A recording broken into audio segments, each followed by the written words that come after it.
¿Alguna vez has estado en una habitación llena de gente y aún así te has sentido como un intruso en tu propia historia? Me senté en la última fila de la Catedral de Toledo entre columnas frías y miradas que no me reconocían.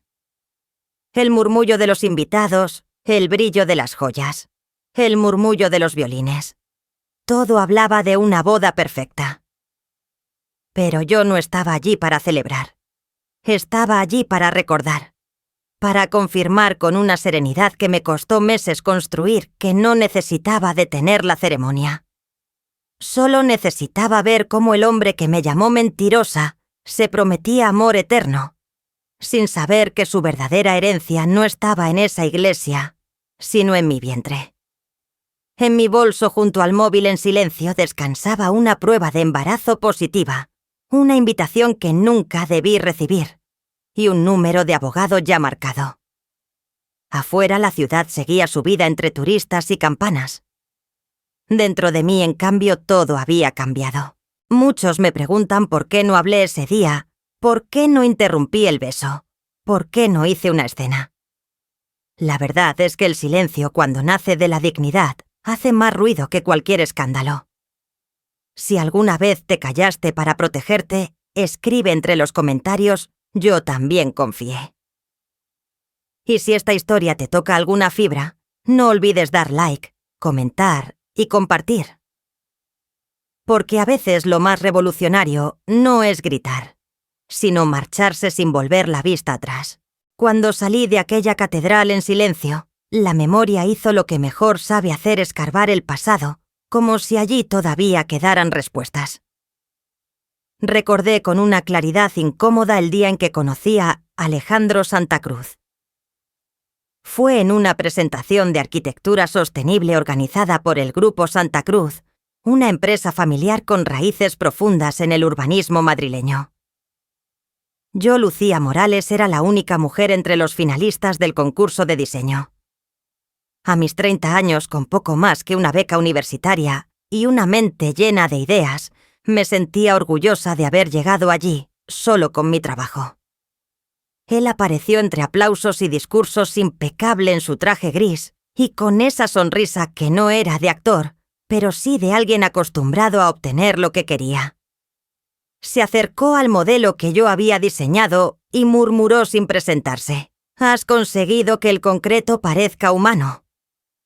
No supe si sentirme halagada o insultada, pero mi reacción le divirtió. «Quiero saber más. ¿Te invito a cenar?». Aquel atrevimiento fue el primer indicio de lo que vendría después. Alejandro no pedía permiso, entraba. La cena fue el inicio de algo que en su momento confundí con destino. En apenas 2 semanas compartíamos cafés por la mañana, almuerzos apresurados en su oficina y largas noches hablando de ciudades luz natural y cómo los espacios podían sanar a las personas. Me hacía sentir vista, valorada, importante. Aquel Alejandro era brillante, atento, apasionado. Y yo, que había pasado la vida construyendo muros, comencé a derribarlos uno a uno para él. Poco a poco mi cepillo de dientes se quedó en su ático. Luego llegaron mis libros, mi ropa, incluso mis croquis. El piso parecía sacado de una revista de diseño acero cristal mármol.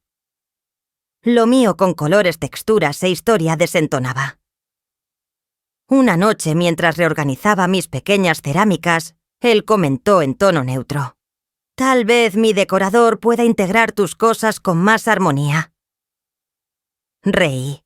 Pensé que era una sugerencia inocente. Al día siguiente ya estaban en el trastero.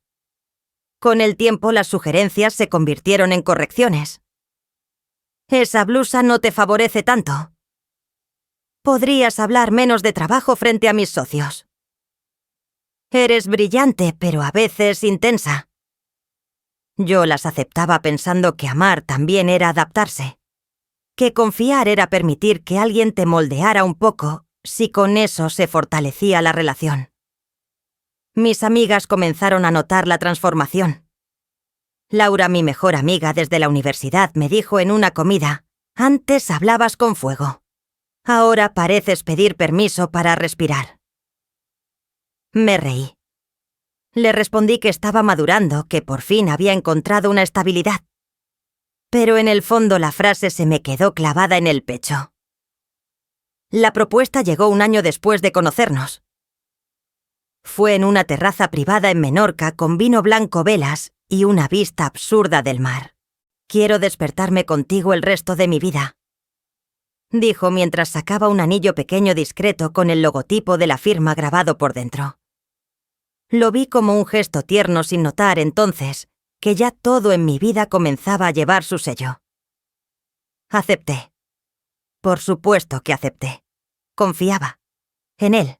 En su promesa. En nosotros. Y por eso dolió tanto lo que vino después. Así fue como la confianza que una vez me sostuvo como un puente firme comenzó a tambalearse sin que yo lo notara. Porque a veces el amor no se cae de golpe. Se desliza. Se cuela por las rendijas de lo que ignoramos. Hasta que un día, cuando necesitas apoyarte en él, descubres que ya no está. Y ese día llegó más pronto de lo que imaginaba. Fue apenas 2 meses después de la propuesta, cuando comencé a sentirme extrañamente cansada con náuseas matutinas y una sensibilidad exagerada a los olores. Lo atribuí al estrés, a los viajes de trabajo, al ritmo exigente que llevábamos. Pero Laura, siempre más atenta que yo misma, me preguntó directamente una tarde: «¿Has contado los días?». Me detuve. No lo había hecho.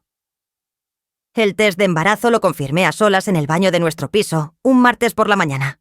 Y cuando vi la segunda línea rosa, me eché a llorar.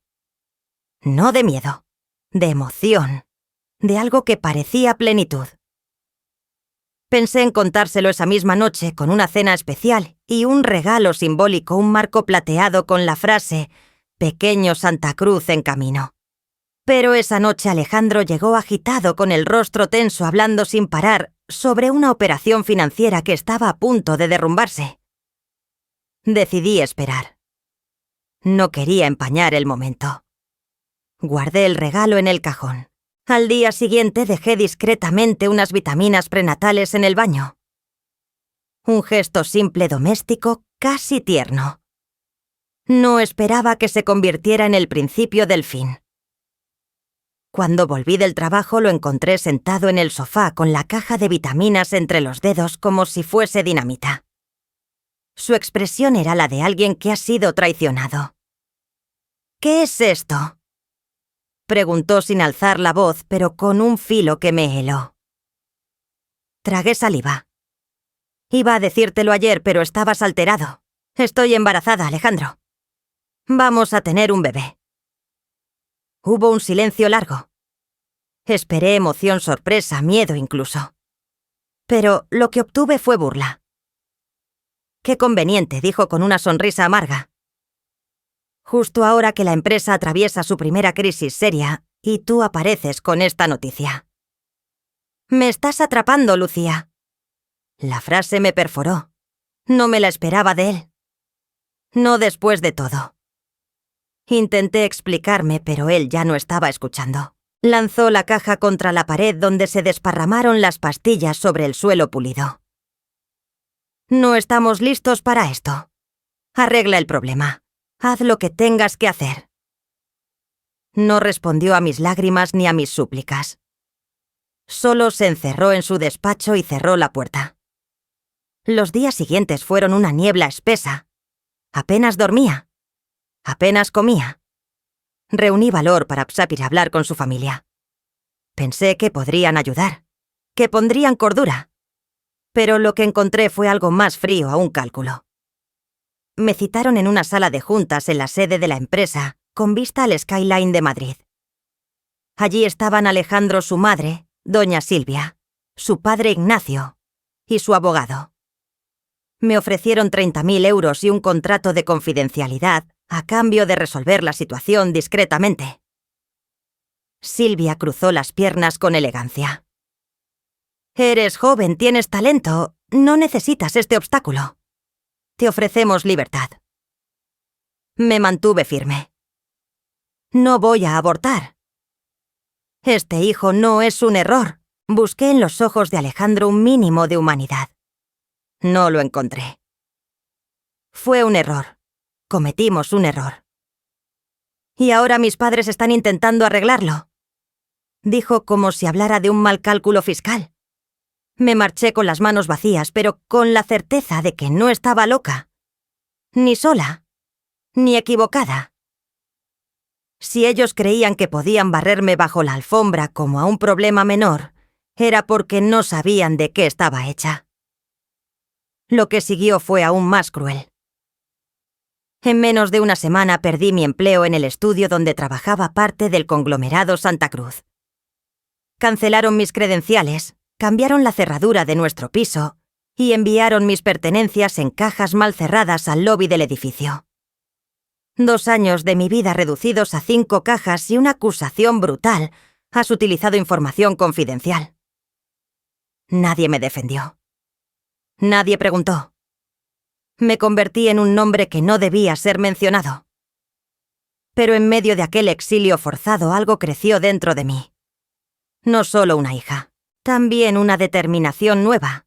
Si querían convertirme en un problema, yo me convertiría en su peor error. Salir del edificio aquella tarde empapada por una lluvia inesperada y con las cajas mal cerradas en mis brazos fue una de las escenas más humillantes de mi vida. Pero también fue Maquete el punto de inflexión. Porque cuando lo has perdido todo, incluso la ilusión de ser amada, solo queda avanzar. Aún no lo sabía, pero esa misma noche el universo empezaría a devolverme algo de lo que me había quitado. No todo, pero lo suficiente para reconstruirme. El portero, un hombre mayor que siempre me ofrecía una sonrisa discreta, me entregó una nota escrita a mano. Pasa por el 4B. Judith puede ayudarte. Judith era una vecina de edad viuda exabogada que siempre me parecía una figura de otra época elegante y directa. Entré en su apartamento sin expectativas. Ella sin más preámbulo me dijo: «Tú no te vas a ningún refugio ni a dormir en un sofá. Vas a quedarte en la habitación de invitados hasta que pongas a esos miserables contra la pared». Su tono no admitía réplica. Esa noche dormí en sábanas con olor a lavanda en una cama que crujía, pero acogía. No dormí profundamente, pero por primera vez en días, no lloré. Durante las semanas siguientes, cada mañana se convirtió en un acto de resistencia. Con la barriga apenas comenzando a asomar, recorría estudios de arquitectura con mi portafolio bajo el brazo. Las respuestas eran frías, evasivas, casi idénticas. Su perfil es interesante, pero el puesto ya ha sido cubierto. Las miradas que evitaban la mía me decían lo que no se atrevían a verbalizar. Los Santa Cruz habían cerrado puertas incluso sin dar la orden directa. El apellido, más que una sombra, era un muro. Un día de regreso a casa, Judith me esperaba con té caliente y una propuesta. Mi amigo Paul, arquitecto retirado, está ayudando a su hija a rediseñar su pequeño restaurante. Necesitan a alguien con buen ojo, pero no tienen gran presupuesto. ¿Te interesa? Dije que sí sin pensarlo. No por el dinero que apenas cubría el transporte, sino porque necesitaba recuperar mi oficio. Sentir que aún sabía hacer algo bien. Ese proyecto cambió todo. No solo rediseñé un local, creé una experiencia luminosa, funcional y cálida. Sara, la dueña, quedó encantada. Me recomendó a una amiga que quería montar un centro cultural en Lavapiés. Así fue como mes a mes, trazo a trazo, comencé a armar algo que se parecía a un nuevo presente. En medio de esos días intensos, recibí un mensaje inesperado. Diego Santa Cruz, el hermano menor de Alejandro, quería hablar conmigo. Dudé, sospeché, casi lo ignoré. Pero algo en su tono me pareció diferente. Nos encontramos en una cafetería modesta lejos de los barrios donde los poderosos toman café en porcelana fina. Diego llegó solo, sin escolta, sin arrogancia. Solo con una memoria USB y un gesto tenso. «Esto es para ti», dijo mientras empujaba el dispositivo por la mesa. No es la primera vez que la familia silencia a una mujer embarazada. Hace casi 30 años mi padre dejó embarazada a su asistente. Le pagaron por desaparecer. Tu hija tiene una tía en Valencia que nunca ha conocido a su padre. Me quedé helada. ¿Alejandro lo sabe? Diego asintió. Conoce una versión, pero nunca quiso saber más. Me miró con una mezcla de culpa y respeto. No estoy aquí por Alejandro. Estoy aquí porque me cansé de callar. Y porque creo que tú no vas a dejarte comprar. Cuando volví a casa esa noche sentí por primera vez que ya no era solo una mujer traicionada. Era parte de algo más grande. De una historia que merecía ser contada. De una herencia de mujeres silenciadas que por fin encontraba una grieta para romper el muro. No era venganza lo que buscaba. Era justicia. Y ahora por primera vez tenía algo más que dolor, tenía pruebas. Y sobre todo tenía propósito. Cuando abrí la carpeta de documentos que Diego me entregó, entendí que no era solo un USB. Era una llave. Una puerta hacia una historia que la familia Santa Cruz había enterrado bajo acuerdos de confidencialidad, transferencias bancarias y un linaje obsesionado con el control. Y también era mi oportunidad. No para vengarme con ruido, sino para restablecer el equilibrio. Si iban a reducir mi vida a un error administrativo, yo iba a devolverles su propia lógica con firmas, demandas y pruebas. Contacté a Clara Beltrán por recomendación de una antigua profesora, abogada joven especializada en derecho laboral y familiar, con fama de ser brillante y sin miedo a los apellidos poderosos. Nos reunimos en una oficina modesta en el barrio de Chamberí, entre pilas de papeles y un perro dormido a sus pies. Le conté todo. No adorné nada. Le mostré mis archivos, las cartas, los correos electrónicos, los mensajes, las grabaciones, incluso los informes médicos. Y le mostré, por supuesto, la prueba de paternidad prenatal que había realizado sin decirle a nadie por instinto de supervivencia. Clara me escuchó en silencio. Cuando terminé, cerró el portátil y me miró con una mezcla de respeto y estrategia. Tienes un caso. En realidad tienes varios. Despido improcedente, discriminación por embarazo, difamación y omisión de responsabilidad parental. Pero hay algo más poderoso que los argumentos legales del momento. Me explicó que si queríamos maximizar el impacto teníamos que esperar. Que se casen primero. Que celen esa alianza entre familias. Y después, cuando su mundo parezca perfecto, lo abrimos en dos. Esa frialdad calculada me impactó. Yo venía con emoción y rabia, pero Clara me enseñó a convertir el dolor en evidencia, la angustia en estrategia. No estábamos haciendo venganza. Estábamos construyendo justicia. Mientras tanto, volqué mi energía en algo que me devolvía la esperanza, un nuevo proyecto arquitectónico. Lo llamé Nido Urbano. Una propuesta de viviendas asequibles diseñadas especialmente para madres solteras. Espacios pensados desde la experiencia real, habitaciones insonorizadas, cocinas con vista a las zonas de juegos, zonas comunes, para compartir cuidados. Se lo enseñé a Laura, que como pediatra veía a diario la precariedad de muchas mujeres en situación parecida a la mía. Esto no es solo diseño, me dijo. Esto es una declaración política. Y eso era justo lo que necesitaba, construir algo en lugar de quedarme atrapada en lo que había perdido. En paralelo, Clara y yo íbamos organizando la demanda como si armáramos un reloj suizo. Cada pieza debía encajar con precisión la cronología de los hechos, los contratos, los testimonios de antiguos compañeros que aún se atrevían a hablar. Todo apuntando a un patrón de comportamiento sistemático, no a un capricho aislado. Recibí entonces una carta inesperada, una invitación formal a la boda de Alejandro, con Laura Gómez Alarcón, hija de uno de los principales accionistas del Banco Helios. La misiva venía firmada por doña Silvia Santa Cruz, con un tono cínicamente cordial. Su asistencia no es necesaria, pero ha sido considerada por cortesía institucional. Aquello era una provocación, pero también una pista. Estaban manteniendo la apariencia de una salida laboral voluntaria sin conflicto. Clara lo entendió al instante perfecto. Lo necesitábamos por escrito. La fecha de la boda coincidía con el plazo que habíamos proyectado.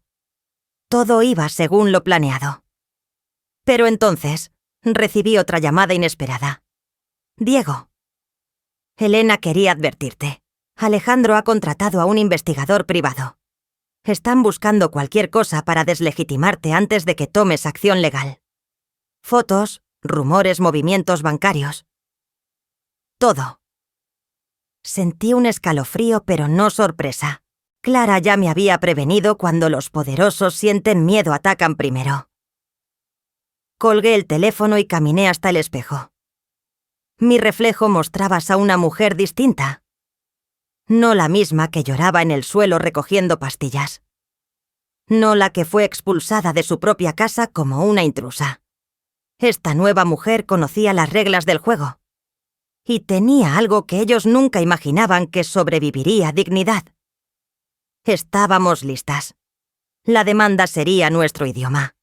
Y la justicia nuestro único objetivo. Porque si querían hacer historia a costa de silenciarme, ahora la historia la iba a escribir yo. El día amaneció con un cielo limpio, casi irónico, como si el universo se empeñara en ofrecerle a los Santa Cruz un escenario impecable para su gran alianza. Me vestí con calma, eligiendo un vestido azul oscuro que ocultara con elegancia mi barriga de 7 meses. No quería destacar. No quería que nadie me mirara 2 veces. Lo que buscaba era observar, recopilar y cerrar un ciclo. Clara había insistido en que no asistiera, pero yo sabía que había algo en ese acto simbólico que necesitaba hacer. Verlo con mis propios ojos. No para confrontar, sino para confirmar que el hombre al que una vez amé ya no existía. Entré a la iglesia con un grupo de invitados lejanos. Bastó una invitación caducada y una sonrisa cansada para evitar preguntas. Me senté en la última fila, justo detrás de una columna gótica que me ofrecía sombra y anonimato. Desde allí observé los detalles, los arreglos florales excesivos, los camarógrafos desplazándose como en una alfombra roja, los susurros de las familias bien vestidas.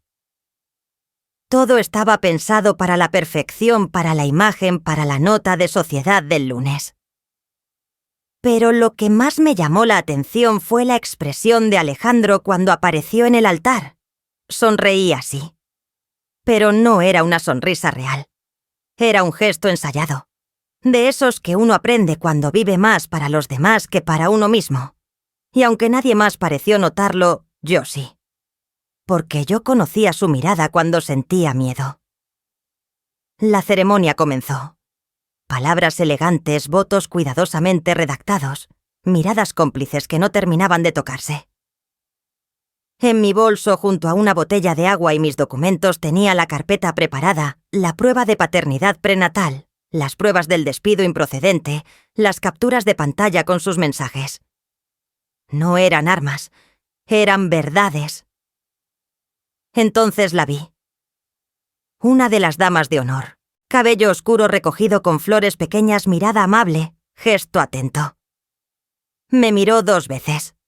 Y luego, caminando lentamente hacia mí durante una pausa, se inclinó y susurró: ¿Estás bien? Asentí, aunque la pregunta me desarmó. Nadie me había preguntado eso en meses. Me llamo Maya, dijo mientras me ofrecía una tarjeta. Llámame si necesitas algo. Lo digo en serio. No tuve tiempo de responder. La madre de Alejandro la llamó con urgencia para una foto. Maya se alejó, pero en su gesto había una grieta, como si hubiera visto algo que no sabía cómo nombrar. La música aumentó. Las campanas anunciaron el beso. La iglesia entera estalló en aplausos y flashes.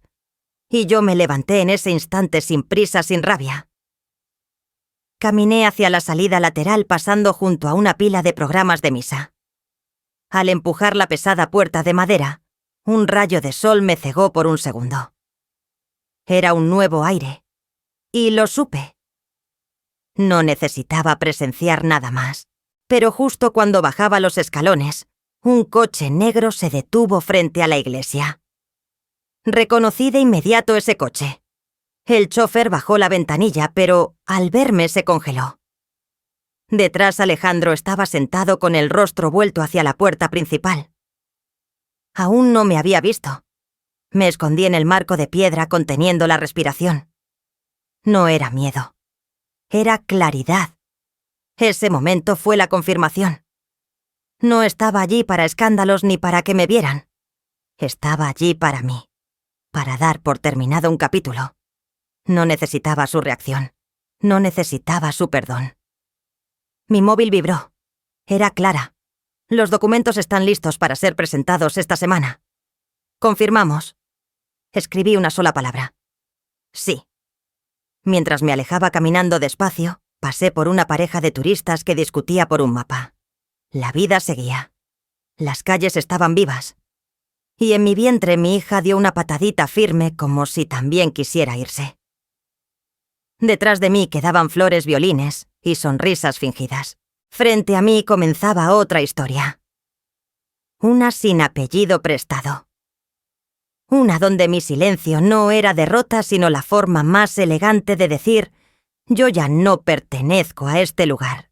3 días después de la boda, cuando la prensa aún celebraba la unión del año entre 2 dinastías financieras, el silencio se rompió. Las demandas fueron oficialmente presentadas por Clara reconocimiento de paternidad, despido improcedente y discriminación por embarazo. Cada documento llevaba pruebas concretas, fechas, nombres, firmas. Nada de escándalo mediático, aún solo legalidad silenciosa. Hasta que un periodista especializado en ética corporativa recibió el dossier completo. La historia estalló como un incendio mal contenido. Los titulares no tardaron. Arquitecta denuncia al heredero Santa Cruz abandono y despido tras embarazo. Y la hija oculta que amenaza la fusión entre Santa Cruz y Gómez Alarcón. La noticia se propagó como pólvora en medios económicos feministas y sociales. Y lo que Alejandro había intentado mantener oculto con tratos en despachos privados, se convirtió de pronto en un juicio público inevitable. Lo más sorprendente fue lo que vino después: llamadas de estudios de arquitectura que me habían rechazado semanas antes de excompañeros, que decían admirar mi valentía, de conocidos de la universidad, que apenas recordaban mi nombre. Pero no respondí a ninguna.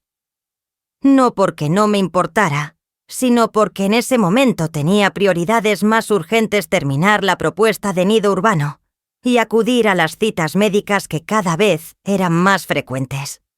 Una tarde, mientras seleccionaba muestras de tela para la futura guardería comunitaria del Proyecto Maya, apareció en mi puerta con el rostro tenso y el móvil en la mano. «¿Has visto esto?», preguntó. Me mostró una portada digital. Banco Gómez Alarcón reconsidera fusión con Santa Cruz por omisiones legales. Leí las palabras 2 veces.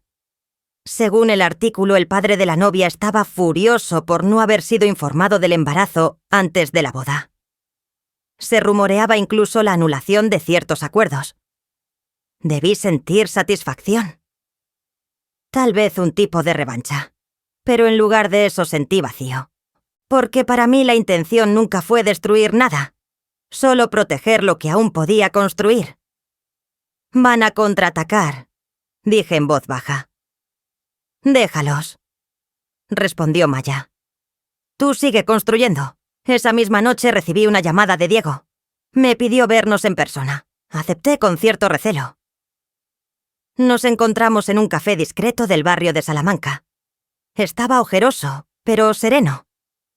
Mi padre ha tenido una crisis cardíaca leve. El estrés, dicen. Alejandro ha regresado del viaje de bodas antes de tiempo. El caos en la empresa es total.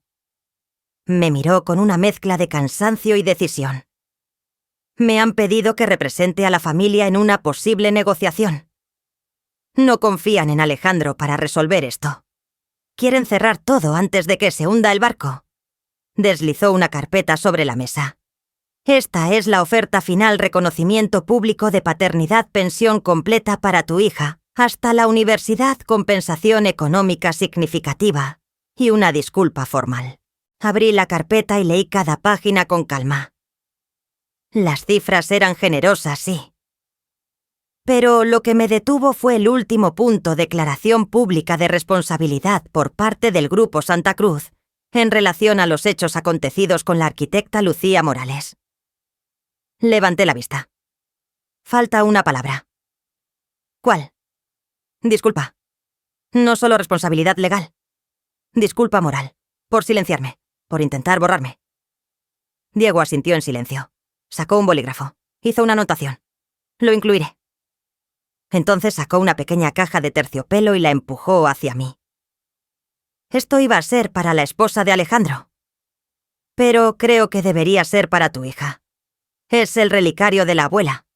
El único objeto que no se puede comprar ni reemplazar. Que ella sepa que al menos uno de nosotros quiso hacer lo correcto desde el principio. Me quedé observando el colgante. Era sencillo dorado con las iniciales grabadas a mano. No respondí. Solo lo guardé en mi bolso junto a las copias de la demanda. En silencio, porque a veces la verdad no grita. La verdad espera. Y cuando llega, no necesita pedir permiso. 3 días después de la reunión con Diego, la firma del acuerdo fue formalizada. No hubo flashes, ni ruedas de prensa, ni declaraciones grandilocuentes. Solo un salón privado en el despacho de Clara, documentos perfectamente alineados sobre la mesa, y mi nombre junto al de Alejandro Santa Cruz, en una sentencia judicial que reconocía oficialmente la paternidad de Sofía, mi hija. Para muchos habría sido solo un trámite legal.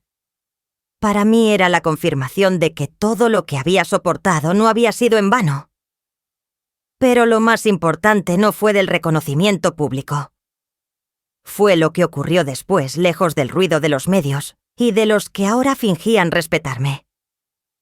El estudio Winter Arquitectura, uno de los más prestigiosos del país, me ofreció una alianza creativa para desarrollar el proyecto Nido Urbano, el mismo que había comenzado a esbozar en la mesa de la cocina de Judith, con un café frío y una panza de 5 meses. No quise volver a la empresa Santa Cruz, a pesar de que el acuerdo ofrecía la reinstalación de mi antiguo puesto. No quería sentarme de nuevo en un lugar donde ya no cabía mi dignidad. Elegí el camino que había abierto yo misma. Uno donde cada línea trazada tenía un sentido y cada plano era una respuesta a lo que el sistema solía ignorar: las necesidades reales de las madres solteras, de las mujeres sin red, de las que eran invisibles en los discursos, pero esenciales en la vida. Sofía nació en una noche de tormenta, como si la ciudad también sintiera el peso de lo que estaba por llegar. Judith me acompañó al hospital gritando órdenes a los enfermeros, como si aún presidiera una sala de juicios. Maya me sostuvo la mano durante las contracciones, y en sus ojos no había compasión, sino orgullo. Ya casi, Lucía. Ya casi está aquí. Y entonces llegó. 7 libras exactas de vida, de amor, de futuro. Cuando me la pusieron sobre el pecho temblé, porque por primera vez desde que todo comenzó, sentí que lo había conseguido. Que lo peor había quedado atrás. Sofía tenía la piel tibia, el cabello oscuro, y los ojos entrecerrados como si ya supiera más del mundo que cualquiera. La miré y le susurré: todo lo que hicimos fue para esto. Para ti. Durante los meses siguientes transformamos el segundo dormitorio del piso que Judith me había cedido temporalmente en una pequeña guardería. Pintamos nubes en el techo, pusimos alfombras suaves y llenamos estantes con cuentos y juegos reciclados. Maya trajo ropa del hospital. Judith tejió una manta con su inicial bordada. No era lujo, pero era hogar. Una mañana, mientras cambiaba un pañal con una mano y sostenía un café con la otra, recibí un correo del Comité de Innovación Urbana de la Fundación Harlow. Querían ver el desarrollo del proyecto Nido en persona. Me invitaban a presentarlo en la ronda final para la subvención anual. Lloré. Otra vez. Pero esta vez de alivio. 2 semanas después estábamos en marcha. Los primeros terrenos cedidos por el ayuntamiento, los planos en revisión y un equipo técnico dispuesto a creer en un modelo nuevo de vivienda, uno donde el diseño se alía con la dignidad, donde la arquitectura no es solo estética, sino herramienta de inclusión.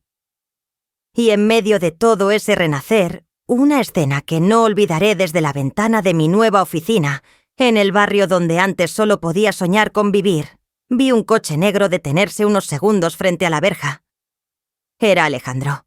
Lo reconocí de inmediato, aunque el rostro se le veía más cansado, más gris. Nuestros ojos se cruzaron un instante. Él miró a Sofía, que jugaba en el jardín. No bajó del coche. No tocó el claxon. Solo observó. Y luego se fue. Yo no lo saludé. No por rencor, sino porque no era necesario. Ya no. Habíamos sobrevivido, habíamos reconstruido y habíamos vencido.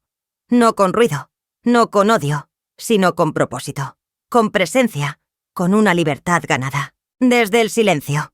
1 año después, la casa donde vivo con mi hija ya no es solo un refugio. Es un manifiesto.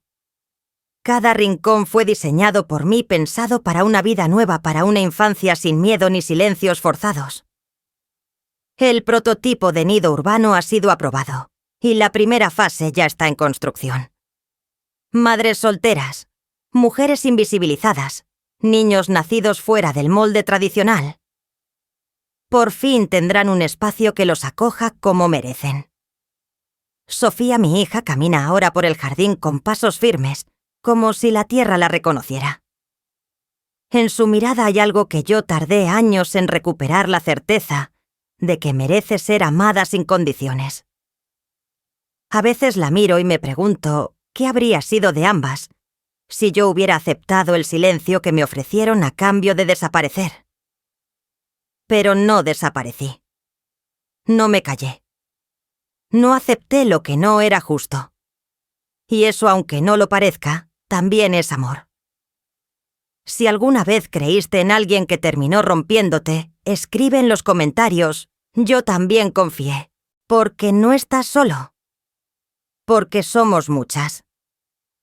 Y si esta historia resonó contigo, no olvides dar like, dejar tu opinión y compartirla.